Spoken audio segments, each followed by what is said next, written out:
facial expressions. Good. Did you get a place to stay? All right, we are at 3 o'clock. We'll call this meeting to order. And I guess we'll start with you, Joe, with the community survey results. This is Kate, by the way. Is that my cue to? Yeah. Yes. Okay. All right. I'm looking at the screen and it's a little delayed, so I apologize for that. But I do appreciate the opportunity to be with you again. And everyone can hear me okay? Yep, we can hear you. Okay, great. And so I know that you have the slide deck, my presentation, on the screen in front of you. And so what I thought I would do is I would go through kind of a high level of that slide presentation, and then if there are questions, I'm very happy to answer those questions. So I'm going to bounce to the second slide, and one of the things that I always like to know is just the limitations of the data. And what I mean by that is that by design, this is not a scientific survey. So in other words, we didn't do polling like we might do for a big election. Instead, what we did is we used a convenience sample. And this is while my shop does both, we prefer this model. And that is we reached out to everyone in the community. We asked them to provide us with feedback. But the reason I mentioned this up front is that it would not be methodologically appropriate, for me to do things like calculate error or run regressions or the other things that we might do with a traditional poll. So again, I just wanted to mention that up front. With that, I'm going to go to the next slide and tell you a little bit about the methodology that we use to conduct this survey. As you know, the survey opened on June 11th, earlier this month. And what we did is we sent a postcard to every community member, encouraging them to participate in an online survey. Parents who are in the survey, and we also do sessions and other coaching, and did a terrific job of aware of the survey. There was also an article in the local newspaper, and I believe on local television as well. Participants were asked to take the survey online. Website, and then our online survey was linked from that district URL. I'll also note that with the survey invitation, community members could also request a paper version, a hard copy of the survey, and I know that we received at least a few requests for those. Joe. One thing that I want to note here. Sorry to interrupt. Could you speak just a little bit louder so our mics can get you? Thank you. Sure. One thing that I will notice. By the way, is that a little bit better? Yes. Thank you. Can you hear me a little bit better? Okay. Yes. All right. Okay.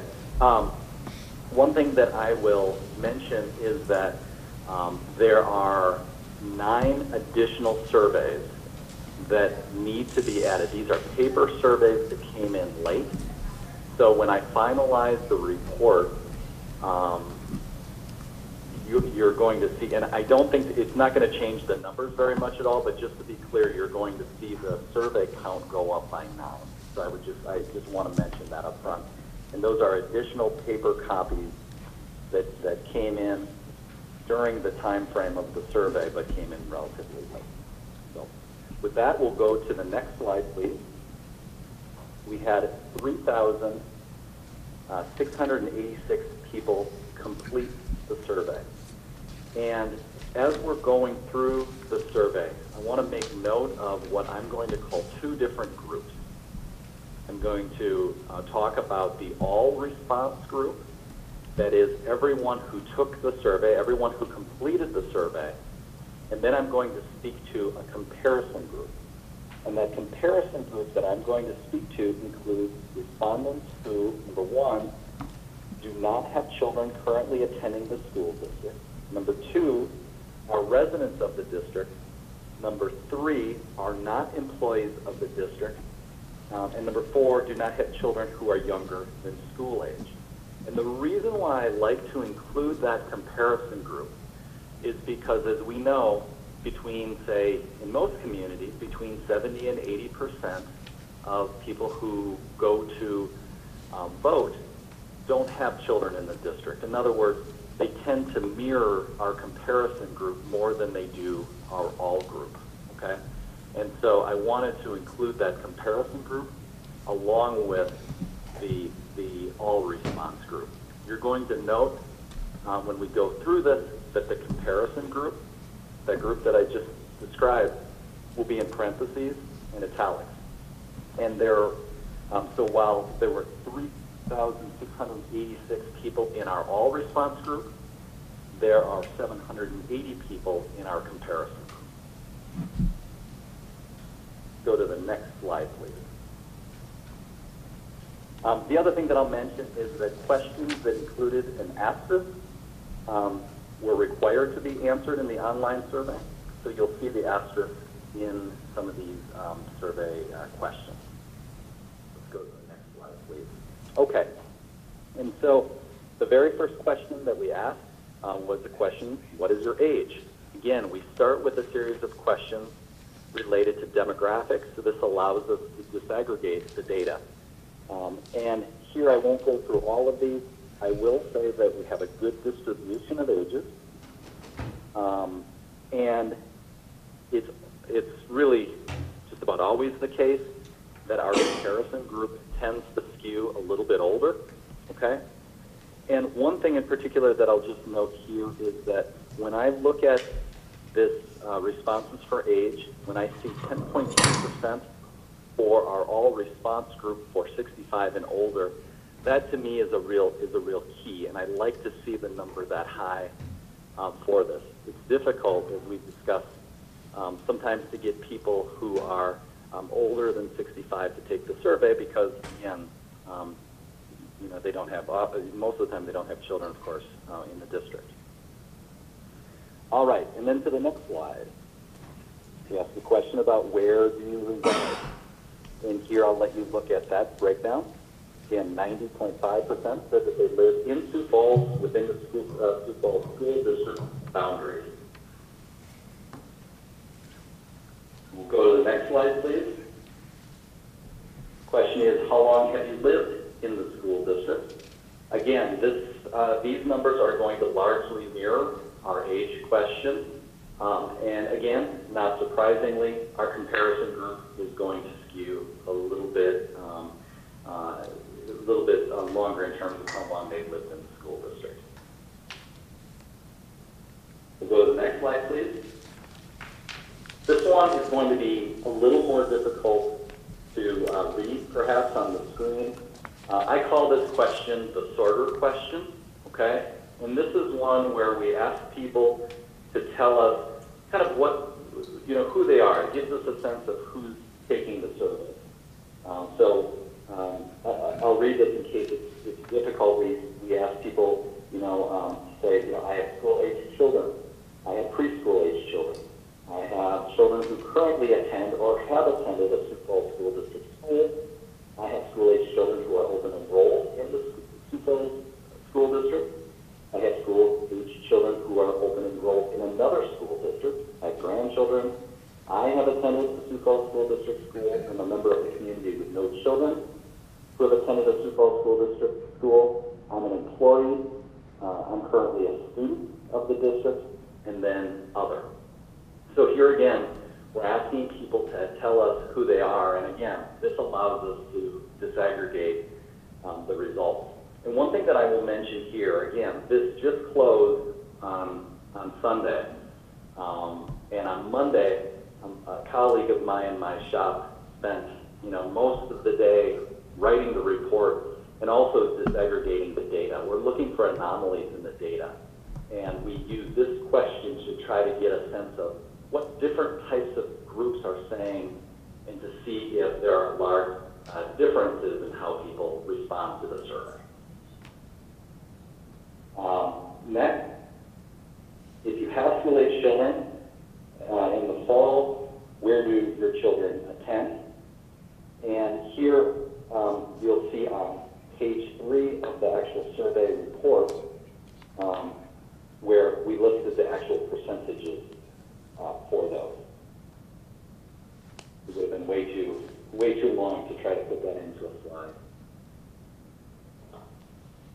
Next, we asked the question, where do you get information about the Sioux Falls School District? And again, I'd ask you to take a look at the survey report. I believe that that's on page 5. One thing that I'll note here is that we tend to see, maybe not surprisingly, that district mailings, the media, social media, tend to be a little larger in terms of the numbers here than we may see with some other surveys, because again, this is how many people learn about the surveys. An interesting thing here, and I don't want to go into too much analysis here, but I did find it interesting, your newspaper readership was pretty significantly higher than other places where I ask this question just about in every survey we do. Newspaper readership was higher, TV and radio news was much higher than we typically see. Then we ask a question, I'm satisfied with the Sioux Falls School District. And again, at this point, I break the all responses and the comparison group down so you can take a look at those two numbers. And sometimes I think it's helpful when taking a look at this to combine the strongly agree and agree numbers and the disagree and strongly disagree to kind of have two binary responses here. And so again, when you're looking at strongly and agree for your all responding group, combining 23.9 and 69.9, we have 83.3, compared with combining the same number, 75.1 satisfaction for that question. By the way, very, very, very, very high, much higher than we tend to see for that. Then the next question, we give people an open response opportunity. So we ask the question, how would you describe the Sioux Falls School District to someone who's not familiar with it? And we give people, again, an open response box, provide information. And what we're looking for is we're really looking for themes in those responses, and they tend to be pretty diverse, the types of responses that we've received. Two things that we saw over and over again when we were looking at that, the district was described as large.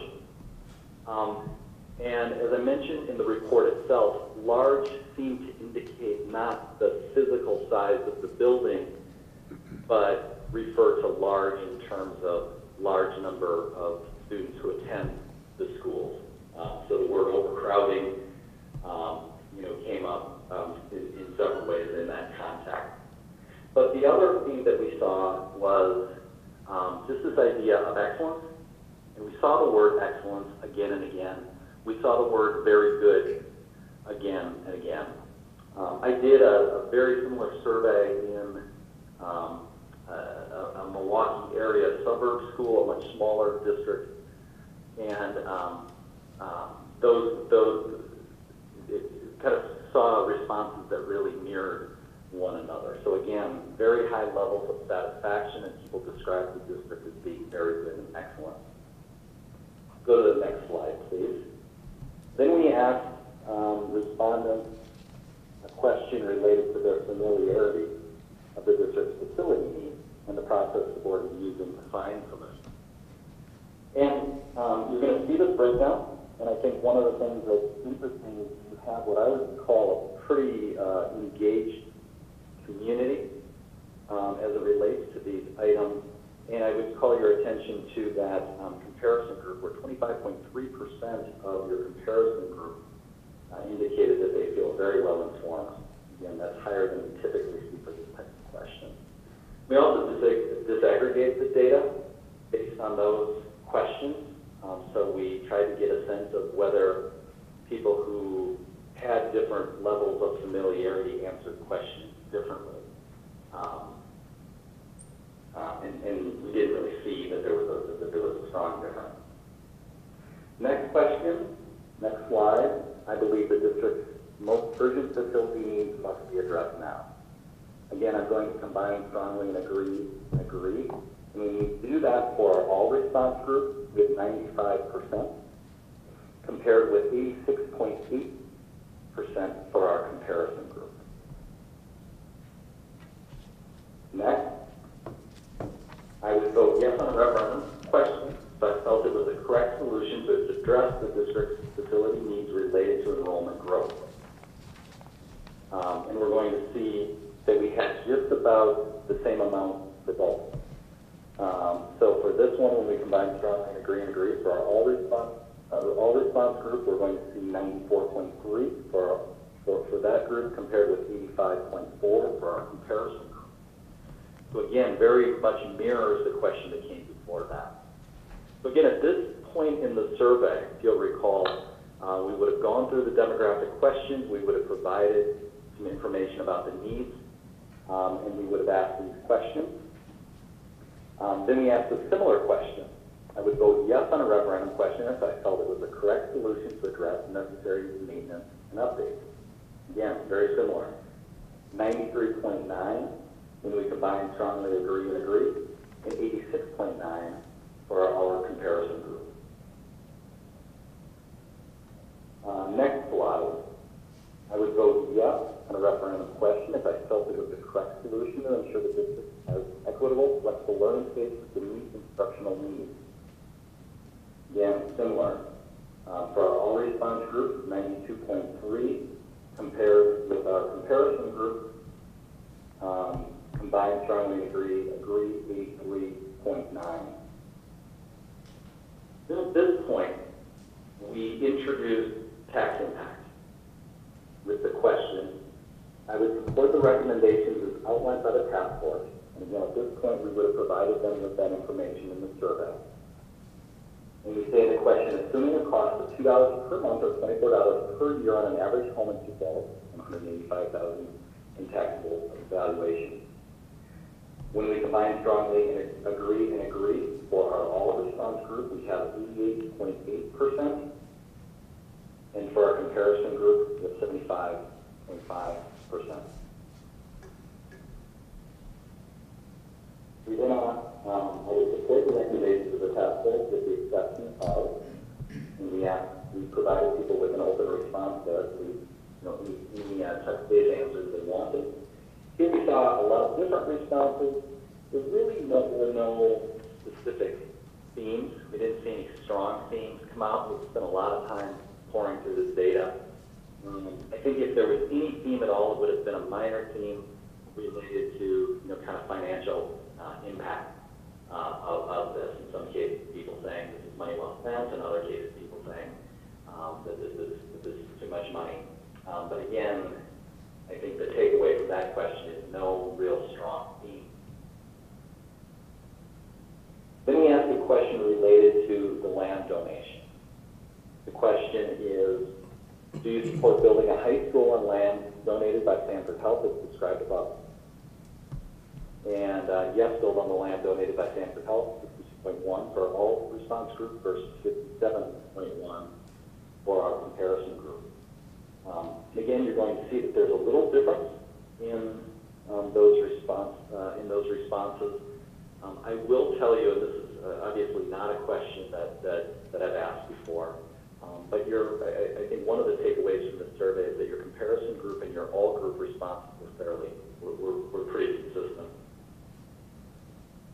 Then we gave people another space to provide the board with additional information as we consider solutions to address the district's needs. And here, what we tend to see is that people go back to the last question. Okay, so it's not unusual for people to go back to the last question and provide some feedback on that last question. And I included in the report, we didn't see really any strong themes. The minor theme was related to the land donation. In some cases, there were some questions related to that land donation, and I included some of those comments in the report itself. So that is a quick run through of the survey results. Again, I provide a little more detail in the actual report, but happy to take any questions you might have. this is Kate, this might be a question more for Deanne, but do we know how many postcards went out? There were approximately 83,000 postcards mailed. That was one to every postal customer in the area, as best we could describe as the Sioux Falls School District. The way that they draw addresses for the postal company, of course, zip codes don't do you any good because the district cuts through the middle of the zip codes. So we did have some people call in and say, I received this postcard, but I believe my land is, associated with a neighboring school district. I informed them as such that they were either able to participate in the survey and select the item that says, I am not in the Sioux Falls School District, but I have an opinion, so that they too, as a neighboring homeowner to district property, would have that ability as well. Thank you. Joe, this is Cynthia Mickelson. My question is, I was happy to see in the comparison group the high percentage at 66.1 of, if you could add the age group 55 to 64 and the over 65 group, as far as who completed this survey. Is that pretty typical? Is that high? That seems to me about like voter turnout as well. What are your thoughts on that? I'm sorry, I missed the first part of that. Were you specifically speaking to the age of the comparison group? Yes, so I'm looking at the 55 to 64 and over 65. If you combine those two age groups in the comparison group numbers, you're at 66.1%. Is that pretty typical within that comparison group for the age? I would think that's pretty typical for voting, but what are your thoughts on that? Yeah, so when I'm going through this, and looking at results come in, and we go in and really watch these results come in. A little bit of background. We're looking for, are people struggling with a question? Are they taking too much time on a question? Does it look like they're not spending enough time on a question? People spend what I would consider the appropriate amount of time on all of the questions. And then we're looking at the responses as they come in. And so to your question, when I look at that, the distribution across ages, that seems very appropriate for me, to me. And I would say that this is a good, strong, respondent tool, I would say, that the board can use as a series of data points. And so I don't know offhand what your, in terms of people who actually go to the polls, whether this matches kind of their age characteristics. I wouldn't know that, but my sense is that generally speaking, we find that the comparison group, the results for the comparison group, tends to mirror. In fact, it tends to be a little bit lower. It tends to mirror and maybe be a little less rosy than actual votes on an election day. And again, that's why we use that. That's why I included that comparison group. And then Kate and I were looking at the school distribution of who responded on that, and I noticed it was probably higher on our west side schools, and I found that interesting in our report that they seem to be the most interested in this. Yeah. And Lincoln. Yeah, and Lincoln, mm-hmm. Yeah. Joe, in other school districts where you've done similar survey, when you look at the positive response, agree or strongly agree, we're in that 90% range when you look at page 5 and page 7. How closely in other districts where you've done this and they've done a bond election, do you see the result for the bond election? I'm sure it doesn't mirror that. I wouldn't be so naive as to believe that there'd be a 90% approval. That'd be nice, but is there any comparison, positive or negative, in the election results that you've watched compared to the agree and strongly agree on the survey? Yeah, I can. And in answering that question, I'm always careful to say that I don't want to, I never want to overpromise, because again, I started by saying this is survey. But again, we tend to find that that comparison group tends to mirror election results. So I did go back and I looked at 3 recent surveys that we did. 2 were similar type, similar surveys, similar type situations, albeit smaller school districts. And so, for instance, one that we did, the election was in November.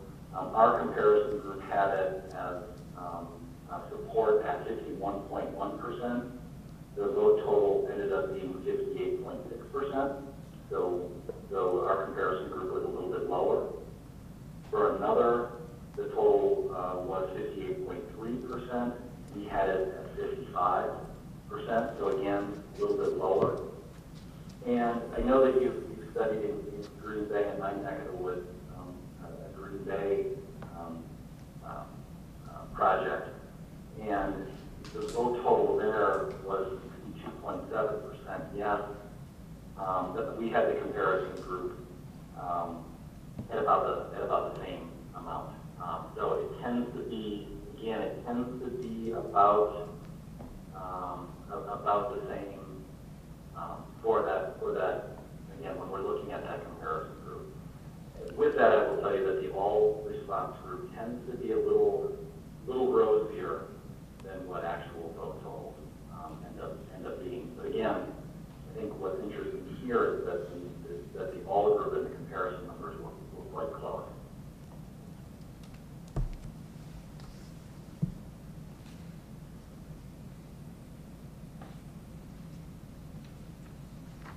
Any other questions? Good results.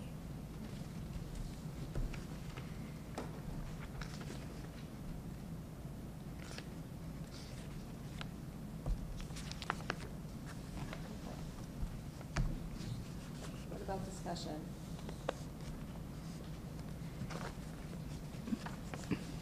Would you like to speak, Dr. Maher? Sure. One of the things I'll just kind of remind about the process, and that is this is all part of the community engagement process that started with community meetings and then went to task force meetings and then went to survey. So it's just this was another opportunity for anybody in the community to weigh in on our needs. So that's what this was really a next step. And I find it interesting. I find a lot of this interesting. I can't find it right away here. But one of the pieces or questions was, how familiar are you with the process?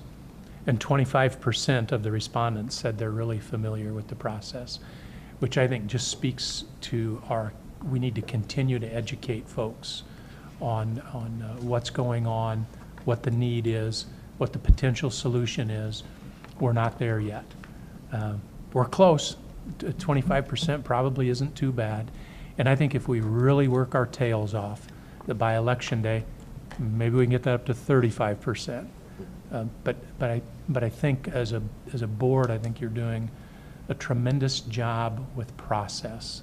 And I think that's where, that's an interesting piece in this finding. In addition to support or lack of support, I think just an understanding of process was highlighted in this survey as well.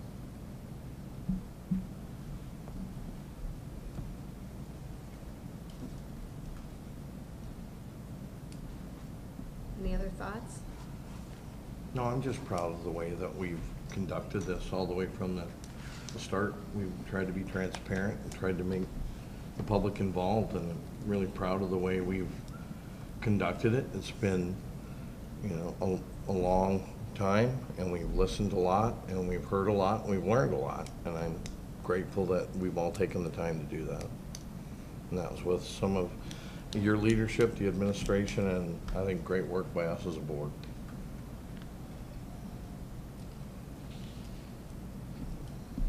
Okay.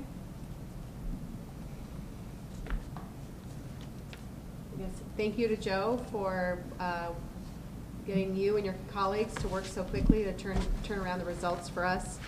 Having it closed on Sunday and then probably writing quickly, Monday and Tuesday, to get this to us. We appreciate it. Thank you, I appreciate that. Okay. So I guess we're moving on to the next agenda item, which is the final project selection for bond referendum. Okay. Assuming that's you, Jeff. I'll kick it over to him. Okay. You know, one of the things that's come through the process thus far is, if you look at it from a big rocks, what are the big rocks that come in to a potential solution at this point? It's a high school, a middle school, an elementary school, and a lot of projects for equity or parity, whatever word you want to use there, that really impact many buildings in our district and in total impact our entire district.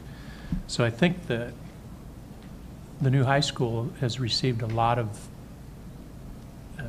coverage, and rightfully so. New middle school, I think, is pretty well understood. New elementary school gets talked about a little bit. The one thing that really, I think, is not understood yet is, what are those equity projects? What is that last 40 million plus of this $190 million conversation? What does that look like? And so today we want to spend a good amount of time detailing what that is, what that portion of this bond looks like. And I can't think of anybody better to present that to you than Jeff Kreider, fresh off of spending last night in O'Hare Airport. Jeff? Yep. Well, we put this booklet together that has a listing of that, and there's a rhyme or reason. If you look at it, the task force priority items, it's in that order of their priority. So you can kind of work through that on that order of priority, and I'll just kind of work you through it. But I put high school here, so you can see where the breakdowns were, and what's included in there.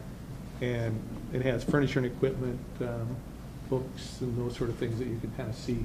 That it's just not all construction that's part of that. So Right. when people think of $84 million, there's land, there's a lot more to that, and there's more breakdowns even Okay. underneath this. So this is kind of a summary.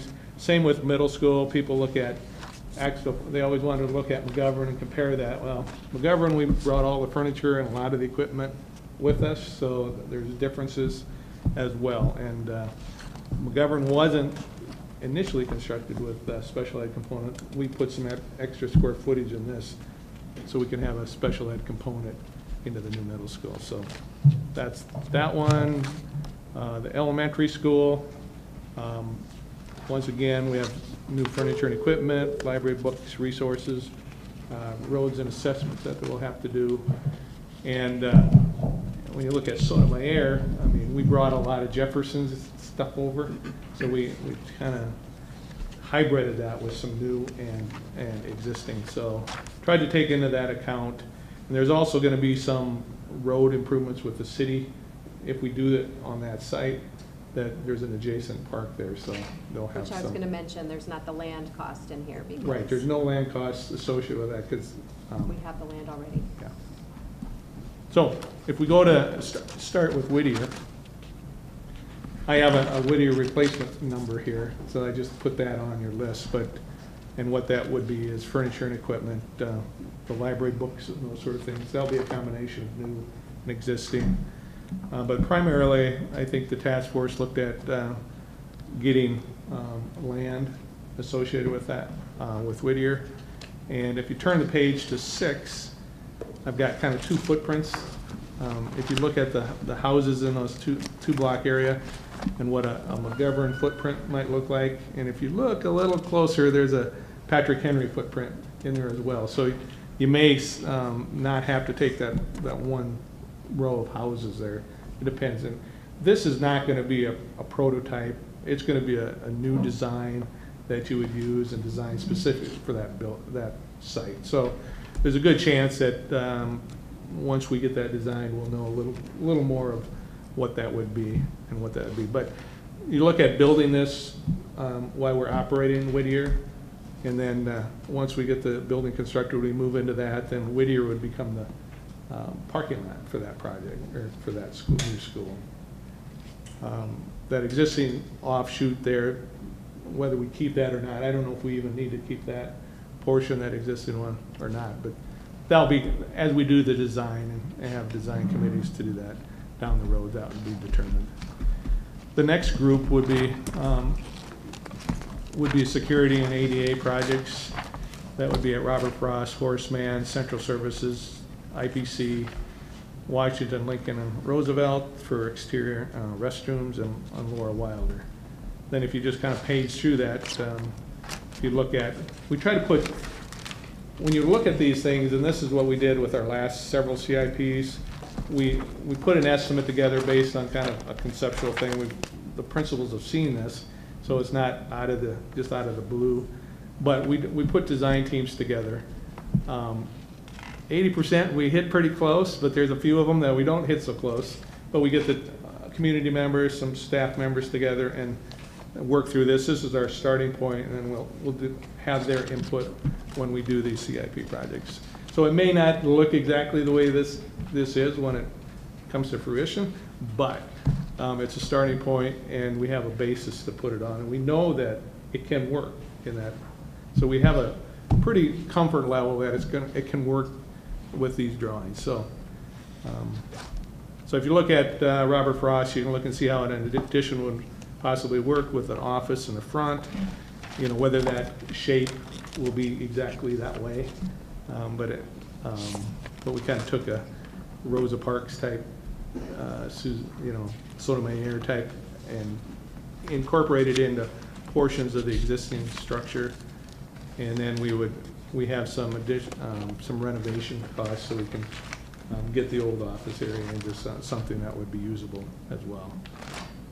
If you look at Horace Mann, where it would fit on the side, we'd probably move it back to where the office was originally, move it up to more towards 26th Street, and look at how you could incorporate that with the existing drop-off, and still incorporate.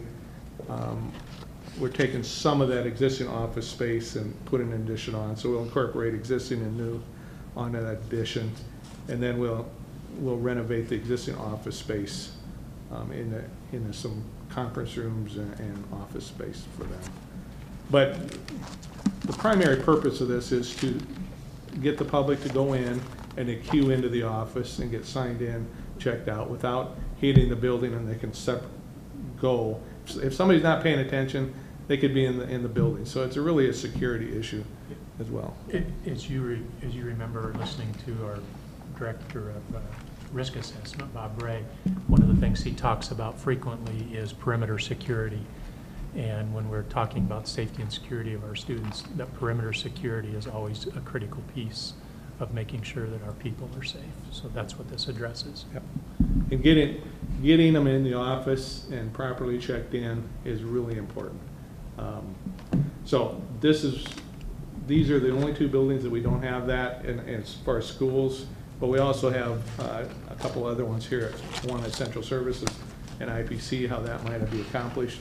And Central Services is part of a bigger project with some dominoes, so that's why this one's a little more expensive initially under the security part. But if you look at the left portion of that map, I have the other portion as well, but building conference area, replacing what's in, I don't know if you've been out there, conference room C, moving that to the outside, incorporating that into a new entrance where you can queue people in, go to the meeting rooms. We'll also have a place for high school testing, so when students have to do a makeup test or something, they can come here right out of the chute. They don't have to get into the building and start wandering. So that's part of it, and it would be a secured receptionist at that lobby, that anybody that comes into that building would get queued in just like everywhere else.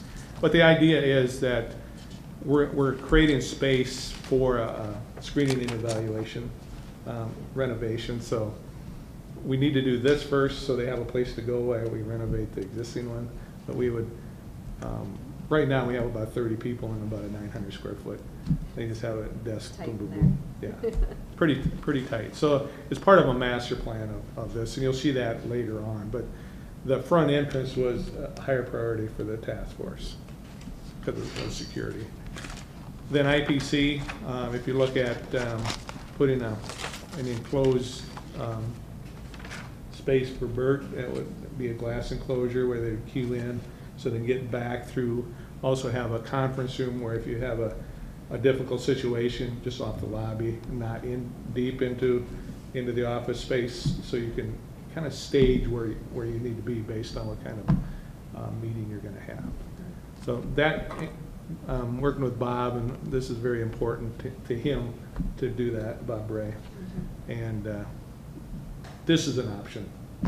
It can fit in there. It can work pretty well, and not feel like it's just an enclosed fishbowl, so to speak. The high schools, they're all somewhat related. Washington and Roosevelt and Lincoln. Lincoln is probably the best solution here, but they want restrooms for outside events. So, and that comes after school's closed, weekends. So we have to open the school, and so they can have restroom. There's no restrooms outside at the football or tennis courts at those schools. So this incorporates a restroom, and we're looking at attaching it to the building so I can get sewer.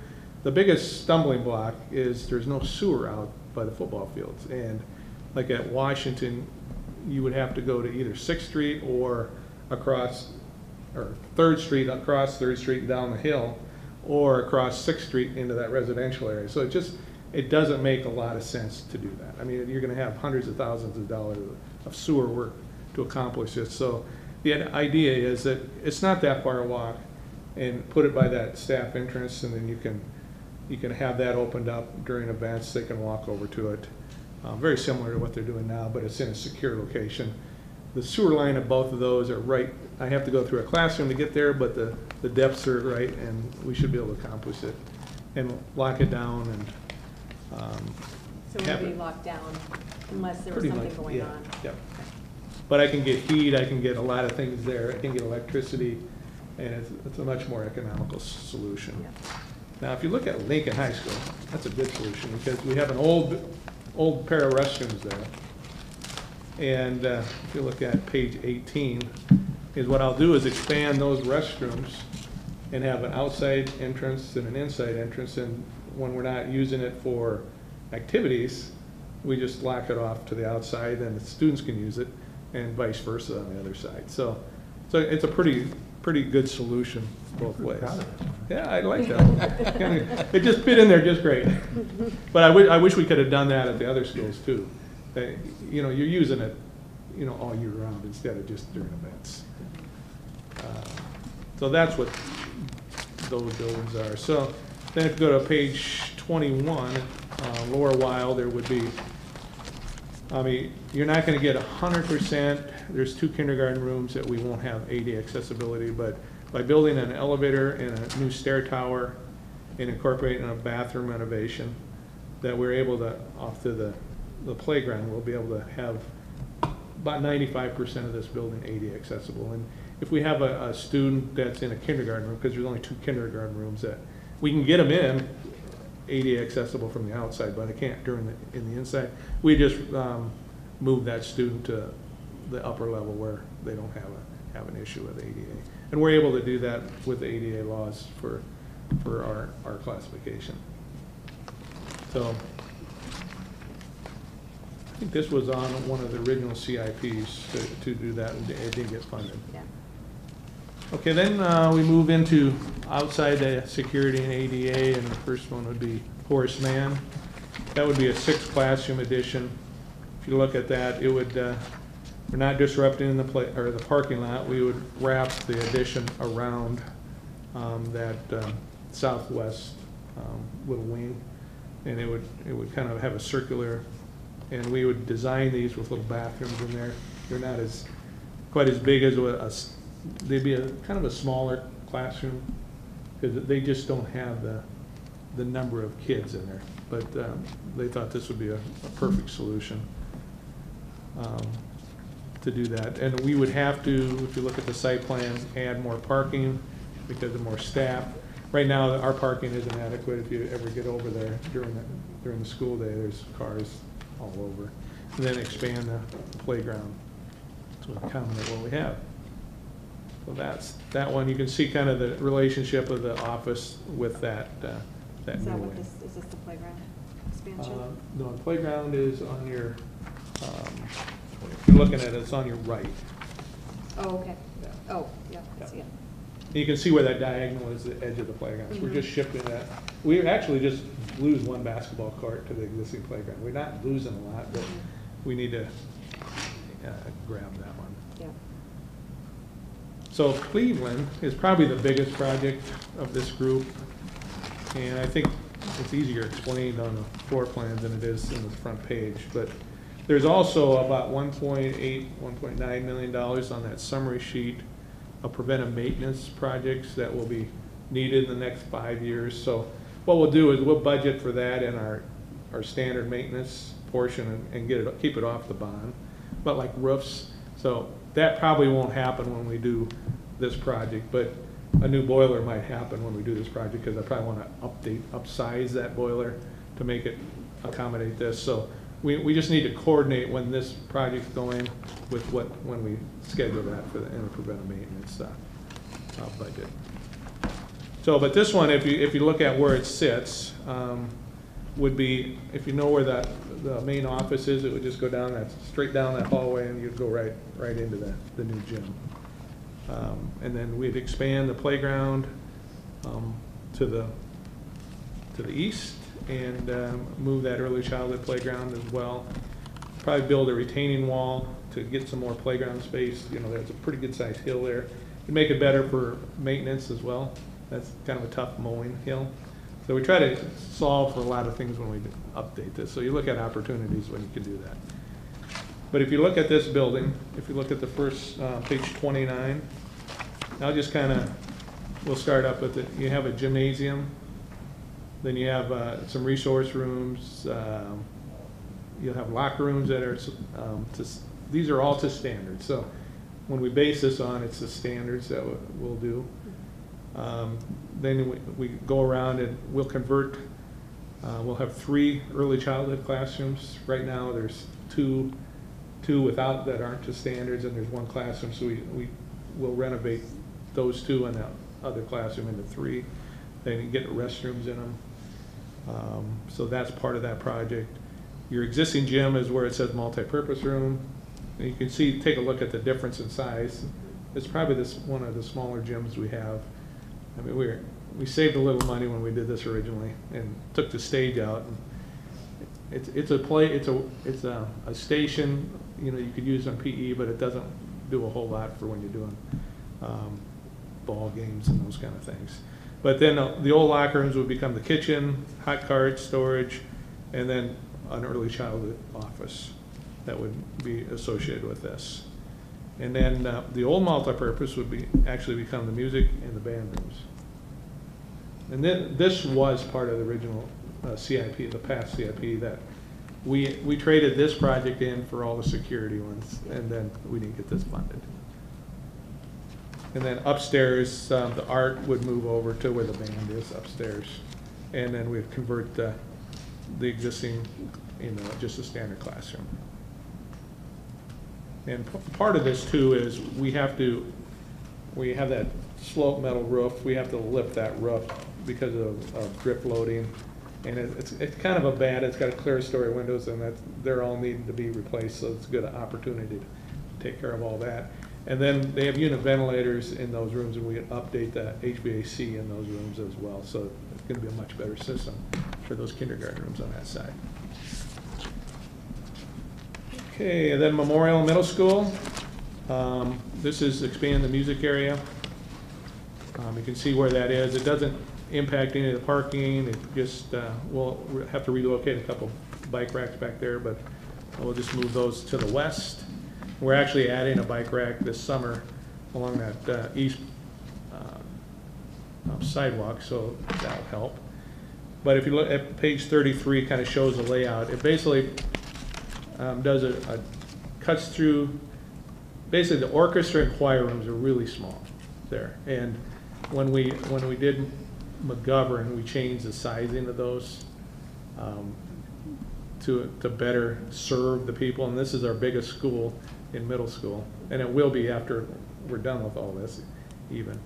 That we cut through that with a corridor through the old orchestra room. We upsize the music TPC, get them better instrument storage, and convert the old choral room into general music. Then we build a new choir room and orchestra room to the same size that McGovern is, and with the appropriate instrument storage. Now you see doors to the outside. That's because code requires 2 exits out of there, and this is probably the most economical solution to get there. So it's really confined in just to the music area. JFK is another project that a little bit similar to Cleveland, where there's a lot of dominoes, but you look at it as on page 35, expand the gymnasium to the east through the parking lot, then incorporate a bigger drop-off area and parking lot, very similar to Harvey Dunn, if you know Harvey Dunn and how that gets dropped off there. We'll have to work with the city on that drainage channel, and to extend that like they've gone through the road, and those sort of things with this. But if you look at the floor plan, you'll see a gymnasium that's the size of a Sotomayor, or all the new Discovery, all those four section schools. New locker rooms, gym storage. The old locker rooms and the old gym will become the multi-purpose room. And the old locker rooms will become food service, and the multi-purpose restrooms. And then the old multi-purpose will get that kindergarten room that's there to a normal size, it's a kindergarten room size, and move the music room up to where the service area is, so the noise is up in that area. And we convert the music room down in that special ed wing to the south into a classroom. So that's where that old music room is. Okay.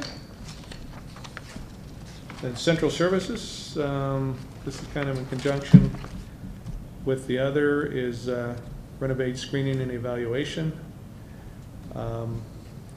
We would like to look at chopping off the truck storage area and getting a loading dock type situation. It's going to be a flat loading dock. It's not a dock type area. So I kind of don't want you to think it might be that, but where the warehouse trucks can back in and load up, they can have, and then it's sized enough for all the staging and the risers and that, because we have central risers and staging that move to the different schools all the time. So we have that right behind the trucks, so they can just move them right in. Then we'll put an overhead door into the warehouse, and it simplifies. It makes that much more efficient than what's happening now. And with that, we have to relocate the vehicle storage, and that would be on a grass area. And I mean, we want to thank the city for building that parking lot, because that was originally part of that. And with that, so it accomplishes the city parking lot, ties into that for us, and gets the vehicle storage. And the trucks that you see are existing ones, so we're not building a whole lot of extra room. There is a little bit of extra room if we in the vehicle storage in the front of the plow trucks, for some miscellaneous equipment if we so grow over the next several years.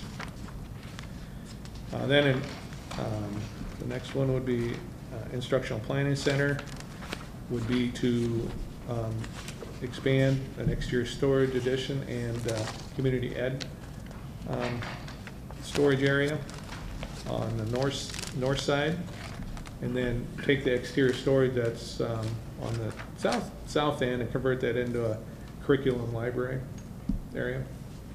So it's not down in that wet basement area, and it's a little more subject to climate control. So not only our exterior storage is pretty small, so it doesn't really house everything that we need. So that would get that to our standard, district standard. And we would access that through that multi-purpose room. And eventually, if that doesn't, if we need that for a room, there would be a corridor over to it. But right now, I don't think they don't use that much, so I don't think you need the corridor. Then Lowell Elementary would be just to purchase property around there for a future school. That would be a block. And don't have it identified yet, we just need to do some research.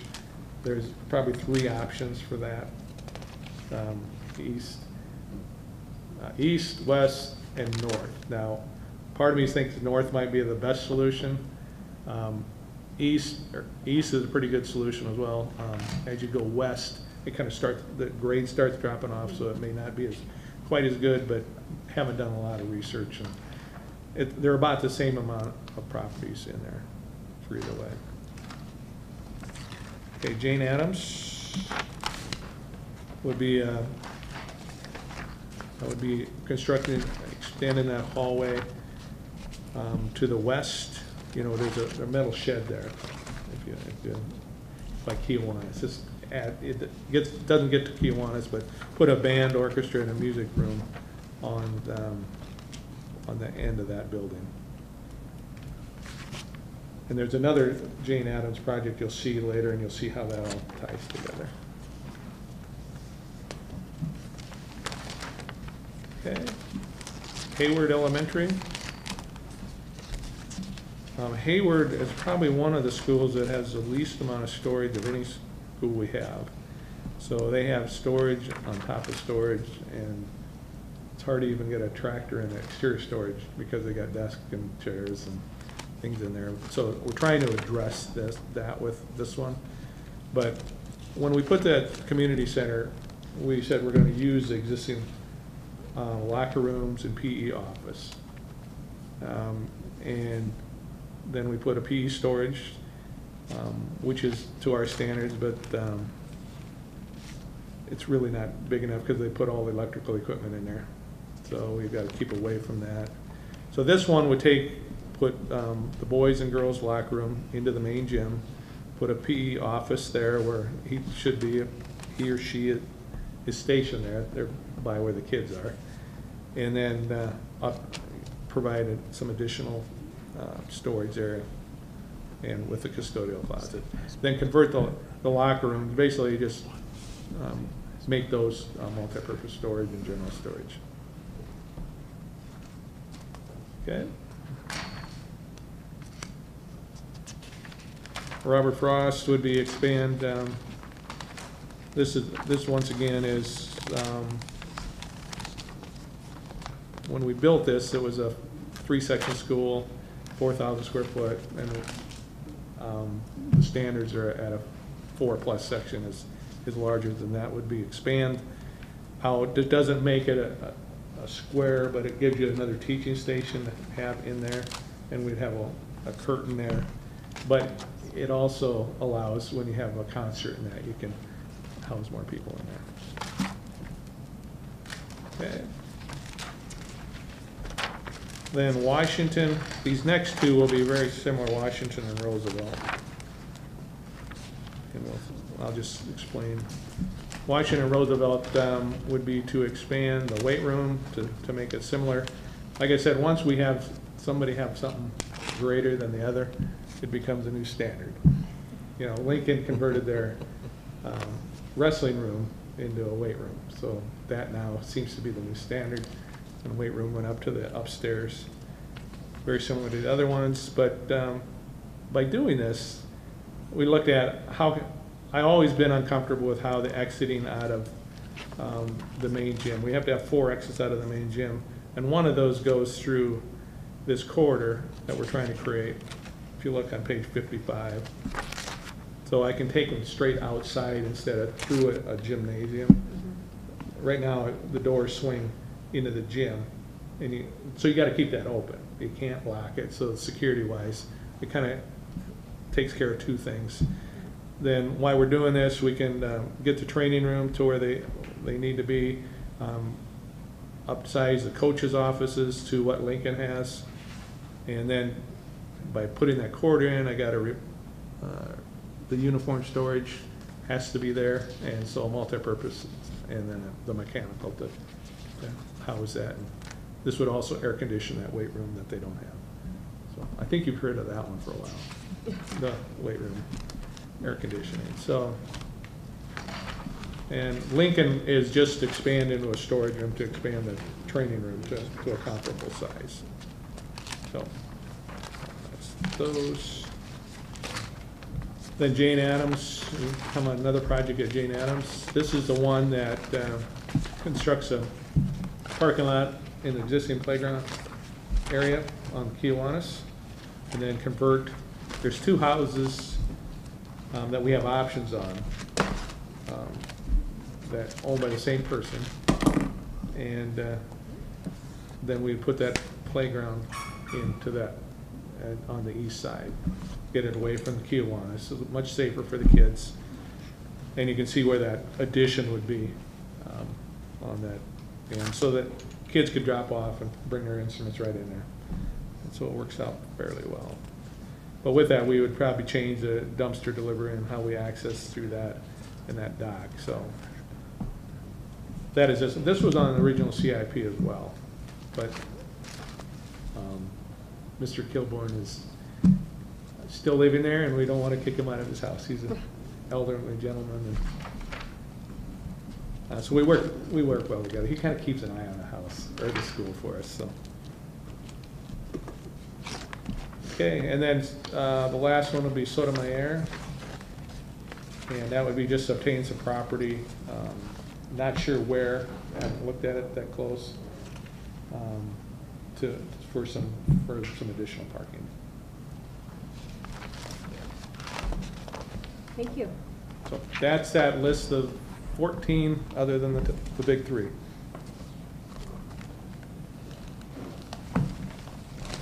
How do you want to go through this? Just open it up for questions at this point. Does anybody want a 5-minute break before we go into discussion, or just go into discussion? I could use a 5-minute break. Okay. Okay. We've been sitting for an hour, so. It's a long time without a snack. So, is that all right if we just take a quick Oh, yeah. 5-minute break and then we'll come back Yep. for discussion? Great. Yep. Then we just, that's one of many options. You could do a lot of different ways. We just got to get it to one. Yeah, smart enough to let one down.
thanks for that little 5-minute break. Thank you.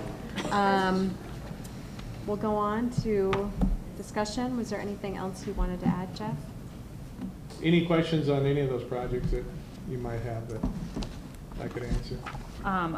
I think I would just say, I have two things. The first one is more of a comment and clarification. So when we look at the list that we went through and the order that we went to, you said it was prioritized. So I just want to clarify for people who maybe didn't attend or watch any of the meetings that it wasn't prioritized by us sitting here at the table. It was prioritized by the task force who said, if we could choose, this is what we find to be the most important or the highest priority. And then based on the number of people who rated it a certain way, that's how the ranking came out. So, That's correct. yeah, I just want to make sure, because I think when you say it's prioritized, it's hard to know by who, so just for that. And then, am I imagining things, or do I remember that JFK still has movable walls? Yes, they do. And so that's not part of this? That would be not part of that, that we would, there's some other lists that came about with, and that'd be an operation and maintenance. Okay, That, when that time comes, that would be under that budget. okay. I went to Oscar Howe and we had movable walls, and so that's like a memory of elementary school for me. So when we went through it, I'm like, I swear that there was still a school. that had Hayward those. and JFK. JFK have the Okay. same operable walls. Okay, thank you. Is this page that has the number breakdown totals? I was looking, I didn't see it in the published, so when the public goes to our website, what will they be seeing?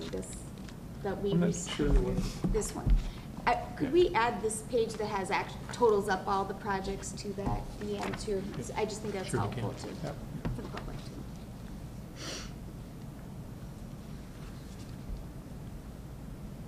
I think one of the things that we need to look at is when you look at the column labeled overall and the column labeled bond, you see it, and then go to the bottom, you see there's a $2.8 million difference in those two.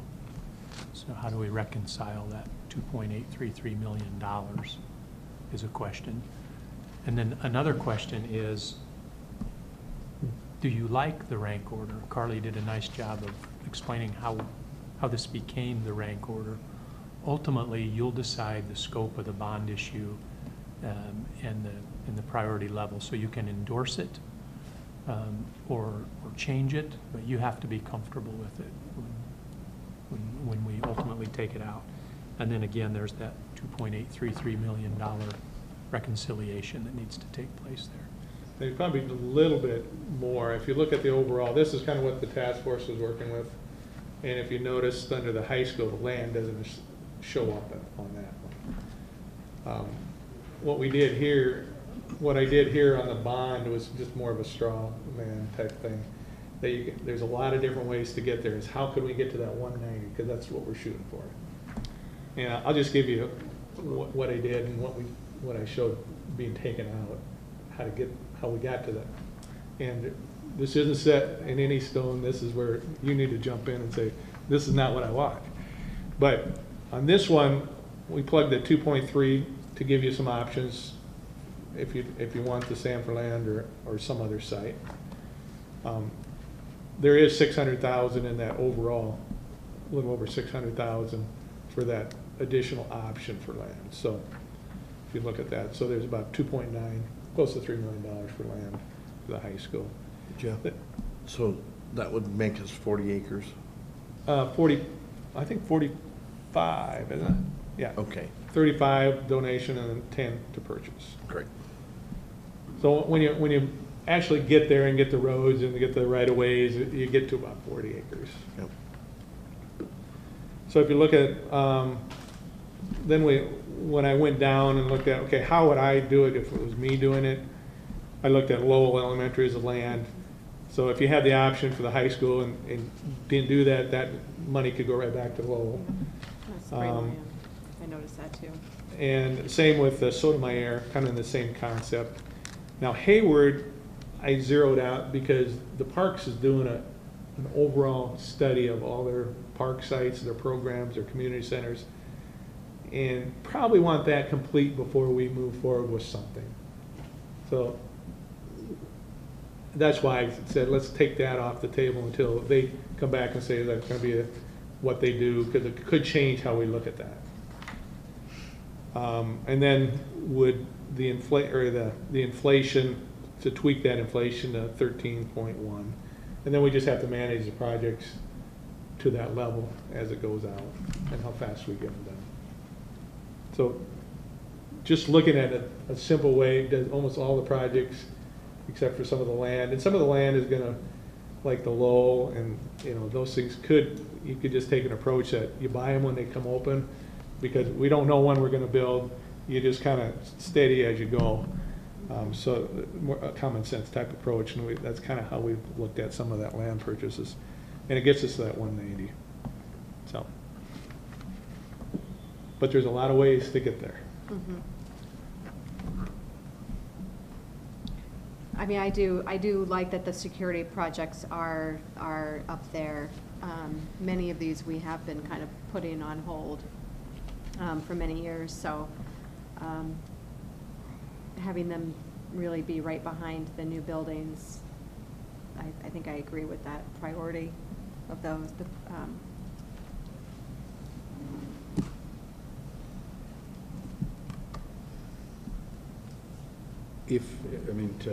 To balance out the 2.833, to get back to the 190 even, if we were to say, we look at the projects at Central Services and IPC and say those, I'm not sure, are on our priority list so that we come balanced at that 190 million, how much heartburn would there be if we said the 2.2 million in the IPC and Central Services, we're not sure that we can consider that as a priority item?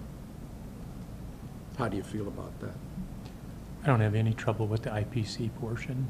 And maybe what we need to do is prioritize, reprioritize. I'm sure Jeff already has prioritized, but the central services piece, because that is more day-to-day logistics that has an impact on our buildings, believe it or not. But those would be good places to start. And I'm not saying that I don't think they're necessary or a priority.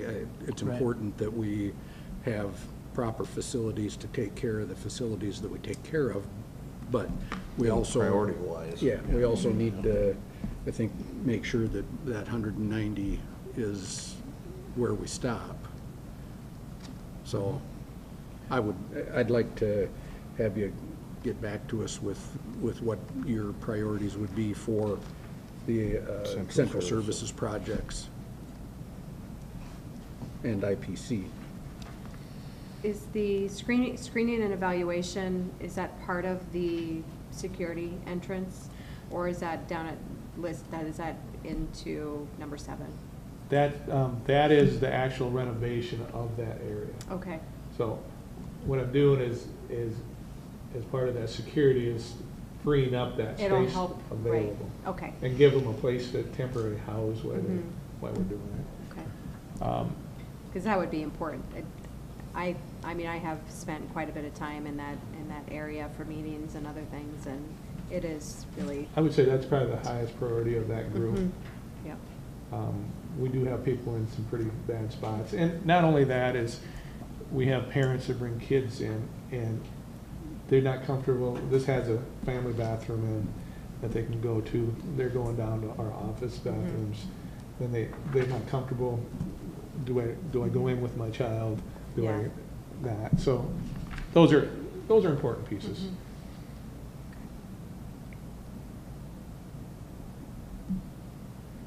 But the other two are probably purchasing. I know purchasing would say that's a pretty important thing, but you can't do one without the other because you lose too much. So it's kind of, you either do Joint it effort. the way we're operating and then just put that on a lower priority. For Lowell, I mean, what are we thinking the lifespan there is? Boilers, HVAC system, roofs are probably, 15, 20 years at least. So we're not in a bad, desperate Mhm. spot. I mean, other than we don't have parking. Mhm. I think parking was part of the original, but you gotta look at, yeah, that. Yeah, okay. But that wouldn't necessarily need the whole block type thing. And we accommodated, we could do a pull-off on Prairie to get some parking area. We could do a pull-off on 17th, or what is it, 7th? Yeah, 7th. No, 17th. 17th. 17th, and accomplish some of those things for parent drop-off and help it, and get us there without purchasing property for, 20 years. Mhm. Lowell is not dissimilar to it's not dissimilar to Whittier, Mhm. really, and in terms of Well, the age of the building. the age, the Mhm. ADA, certainly we're Doesn't not have as going, many levels. doesn't but- make sense to put a lot of money into it over time, so it makes sense to begin to make plans for its replacement. But I think its replacement needs to be right where it is. My priority would be is the commitment to the core of our Yes. school district. That's where we have to have an elementary school. That neighborhood does have a lot of young families, a lot of kids that walk and that are there. And I think we've made a commitment to that area, and I want to make sure that we continue that commitment. I think when I think back to the community input meetings where we talked to people live and they were able to share, some of the things that we heard were, classrooms feel full, gymnasiums feel full, band and orchestra rooms feel full. And so when I look at a lot of the things that are on this list, we're trying to fix those things, which will make, I think, experiences overall in all of those activities really positive for kids. And it will give more opportunities for students who want to be in band and orchestra, or who want to, be in athletics and things like that. So I like those things about this, because I think that adds to just the experience of the educational offerings that we have here. So I feel like those are priorities, because as we are building new schools to help with that, we're still going to continue having some of those needs. And so making sure that we're taking good care of the students who are participating in those activities is important. And I like to see the variety of us addressing those where they need to be addressed at the schools that we currently have.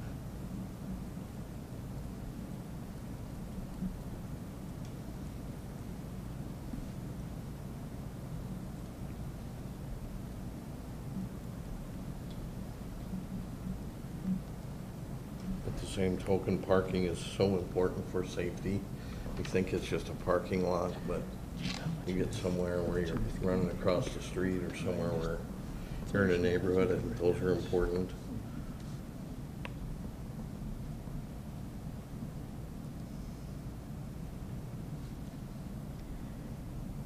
Well, it's not getting us any closer to 190 million. Yeah, I know.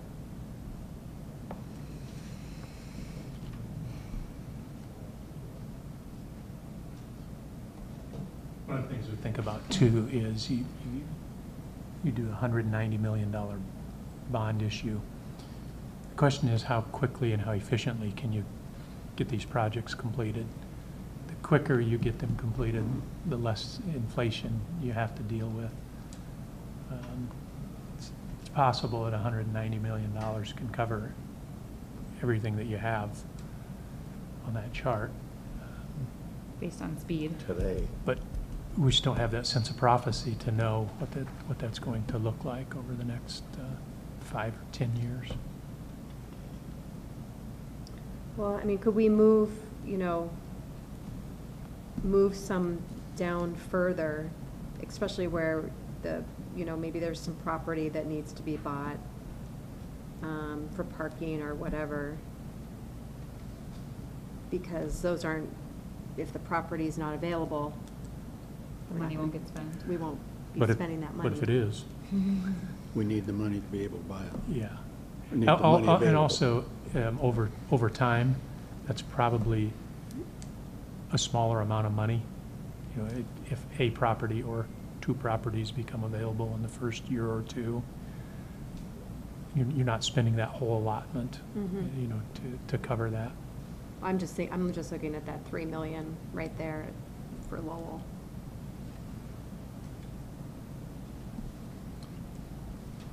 I'd be curious in that neighborhood, what is the frequency that properties become available? If only there were a realtor. Residential I could pull real that off estate the top expert. of my head.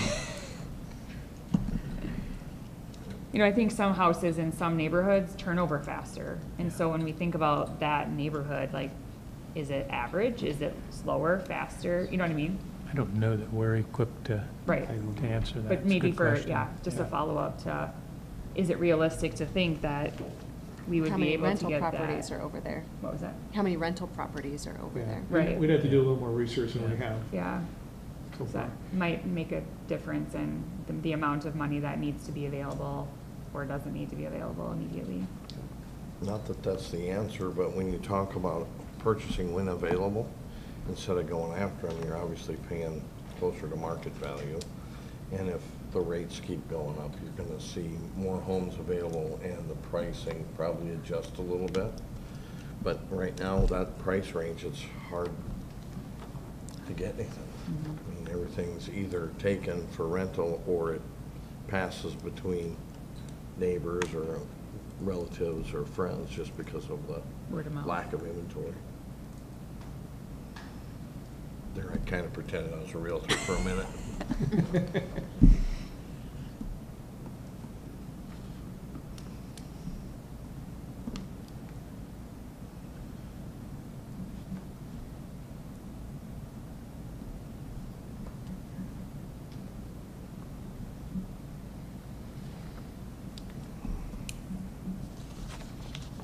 Anyone else have thoughts on how to get it to the 190?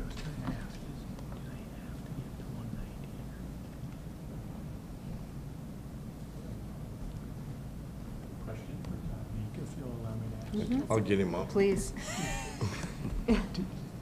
How critical is it that at this meeting, we get this to $190 million? Or is there a thought that $190 million is what we have? And we'll begin to go through the priorities. And we've got to figure it out. Yeah, for example, maybe a year from now, we say central services needs this but doesn't need that. Is it, Second issuance. yeah, we're dealing with 1.5% of our total here. We're dealing with an unknown inflationary rate. My question is, do we need to take that 2.833 million out today? Is that critical? Today?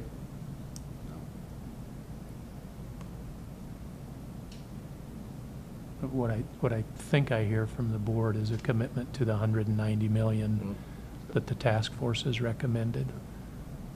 And we can figure out over the next year or so where the It's going to be fluid. We know that, right? We Yeah. know that, moving you know, you're, target.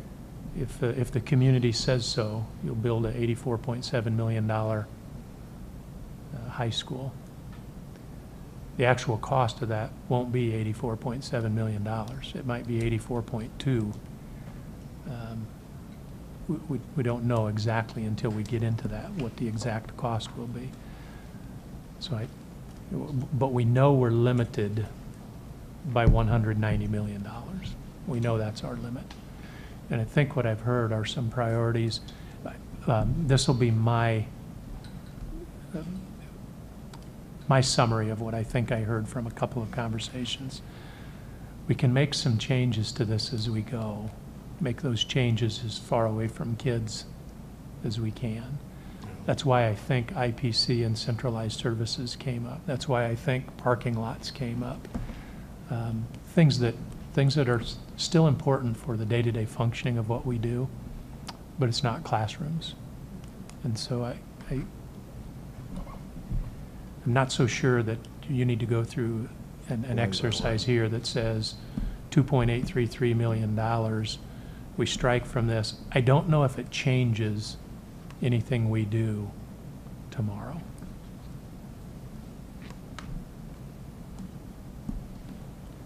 Okay. How does everyone feel about that? I feel comfortable because we have so many other moving parts that could affect these numbers as well, that as long as we are somewhere close, pretty close to it, and kind of wait to see, A, where the vote comes out, and B, how fast and slow that some of these projects and where the numbers come out, then we can make that next determination of what might need to be budgeted. And Just think of one issue, Cynthia, as you were talking, I thought about this. Just think of one issue, purchasing or not purchasing land for a high school. That balances it or doesn't balance it. Right. And not to put too much focus onto that one piece. But there are a number of pieces like that, where that amount of money can come in rather quickly. The commitment that I'm making is maximum of $190 million to be spent on the three big rocks, the high school, middle school, elementary school. The security. And security and equity. And the $190 million, to me, that's a number that I won't be willing to see us go over, and that I am confident, based on what I've observed with the task force and the work that they did, very comprehensive work, by the way, and the survey results really reflected the same sort of commitment from the people that took the time to respond. And I believe that we're going to be passing a $190 million bond issue at an election in September, that then the challenge will be for the administration to make sure that that the $190 million gets spent the very best way that it can be spent. I'm good with that for today. Okay. Does Sounds good to everybody me. agree? Yep, absolutely. Okay. Thank you. Thank you. And Jeff, I was remiss thanking you for all your work too with the task force, because I know how much time you've spent into these and everything else that you prepared for those task force members. So thank you for that and for all of this too. Thank you. Okay. Anything else on this topic? All right, thank you. Guess we will move on to committee reports. Todd, you want to start? Sure. Heading to Pier this weekend to go over what the Associated School Boards of South Dakota will be bringing to the legislature. And so I've met with Todd. It's just a preliminary. Once we put something together, I'll make sure all of you see what we're looking at and make sure I get your comments. So when we get to that point, we're all in agreement. It's not just what's best for Sioux Falls, but best for the state. But we also want to make sure that we're taken care of in that position. Sports Authority, we're losing our executive director, so we're in the hunt for a new one. But things are going extremely well. The Sanford International Golf Tournament at Minnehaha is going very well. They're raising enough money. Sanford's helped. The Golf Channel has chipped in, and the PGA has really stepped up. So what I was worried about for fundraising, it looks like, at least for the first year, we're going to be okay, and this will be a real feather in the cap for Sioux Falls. That's all I've got. Just remembering ASBSD, if anyone's planning on attending the convention in September, August. August. Just make sure you let Yeah, Bev, 9th and 10th, I think. Yeah, let Bev know. that one. So just let Bev know. She'll get us registered. Southeast Tech, initial enrollment numbers are still looking positive. 2 to 3% increase in enrollment and in credits, so they're tracking a little bit ahead, which I think Bob and the team out there are very pleased with what they're continuing to see. And not that there aren't challenges, there certainly are with all of the workforce needs and everything else. I think there still are some issues with folks not necessarily completing, but there are some, I think, really solid plans for making some changes in process that will help to address those concerns. So I feel very positive about what is going on out there. And that's the only thing I've had since our last meeting, so. One thing too on STI, Bob has mentioned to us, because we've, you know how in the board meetings we've been doing the department highlights, the program highlights. We've gone through all of them this last year, so if anybody has any other ideas or anything in that regard that you'd like to see from the meetings, just let him know.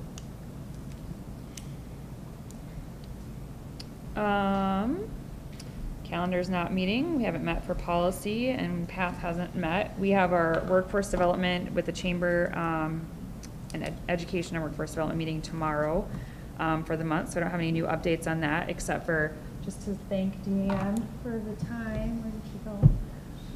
Oh, well, she has been the co-chair of that group for the last 7 years and has spent a lot of time and energy helping with the agenda and organizing and getting people there to do presentations. And it's really morphed into more workforce development than education. And so she will no longer be the co-chair, but I'm sure will still be very active and very supportive. So I just wanted to recognize her for the commitment that she's had to that and really making sure that it's meaningful every time that we meet. She's done a really nice job on a little over a year that I've been on it, but she's been in that role for the last 7 years. So I don't have any updates until tomorrow, but next time.